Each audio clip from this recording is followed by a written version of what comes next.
আমাদের প্রধানমন্ত্রী এবং সংসদ নেতা দীর্ঘকাল পরে একটি গণতান্ত্রিক সরকারের প্রতিনিধিত্ব করে প্রায় 18 বছর ফ্যাসিজমের যে একটা সময় গিয়েছে, তারপরে তিনি এই 4 মাসের সরকার গঠন করা 4 মাসের মাথায় বাংলাদেশের প্রতিনিধিত্ব হয়ে মালয়েশিয়া এবং চীন সফর করেছেন, গণচীন সফর করেছেন।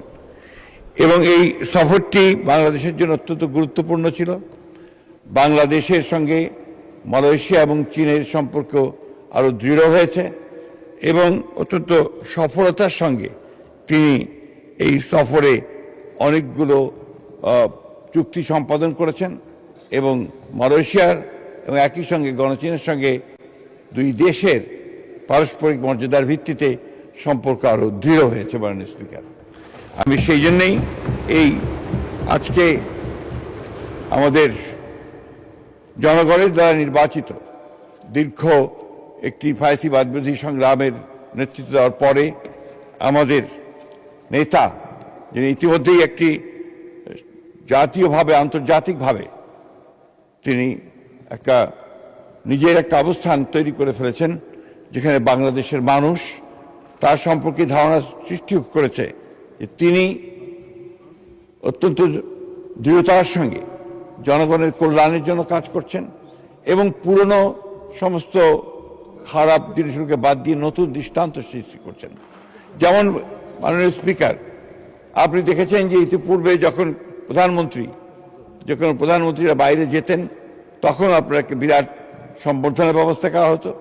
দেশ থেকে ফিরলেও আবার রাস্তাঘাট বন্ধ করে দিয়ে একটা বড় রকমের সম্বর্ধনা আয়োজন করা হতো, যেটা তিনি নিজেই উদ্যোগ নিয়ে বন্ধ করে দিয়েছেন, আমাদেরকে নির্দেশ দিয়েছেন কোনো রকমের সম্বর্ধনা আয়োজন।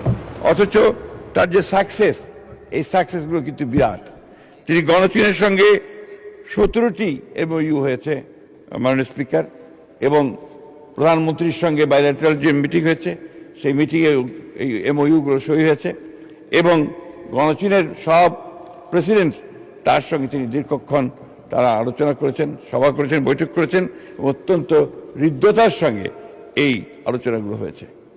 বাংলাদেশের সঙ্গে মালয়েশিয়া এবং গণচীনের যে সম্পর্ক, এটা আরও দৃঢ় হয়েছে এবং বাংলাদেশের অর্থনৈতিক উন্নয়নে তারা তাদের ভূমিকা অক্ষুণ্ণ রাখবেন। শুধু নয়, তারা এটাকে আরও বাড়াবেন, সম্প্রসারিত করবেন। আমাদের যে সমস্যাগুলো রয়েছে বিভিন্নভাবে, সেই সব সমস্যাগুলোর সঙ্গে তারা সমস্যার সমাধানের চেষ্টা করবেন। এমনকি রোহিঙ্গা সমস্যার ব্যাপারেও সমাধানের ইঙ্গিত তারা দিয়েছেন এবং সেই ব্যাপারে তারা উদ্যোগ গ্রহণ করবেন বলেও জানিয়েছেন। মাননীয় স্পিকার, আমি সেই জন্য অনুরোধ করছি যে আজকে আমরা আমাদের মাননীয় প্রধানমন্ত্রীর কে ধন্যবাদ জানিয়ে, সংসদ থেকে ধন্যবাদ জানিয়ে এই সংসদ থেকে একটি ধন্যবাদ প্রস্তাব গ্রহণ করা হোক। ধন্যবাদ মাননীয় স্পিকার।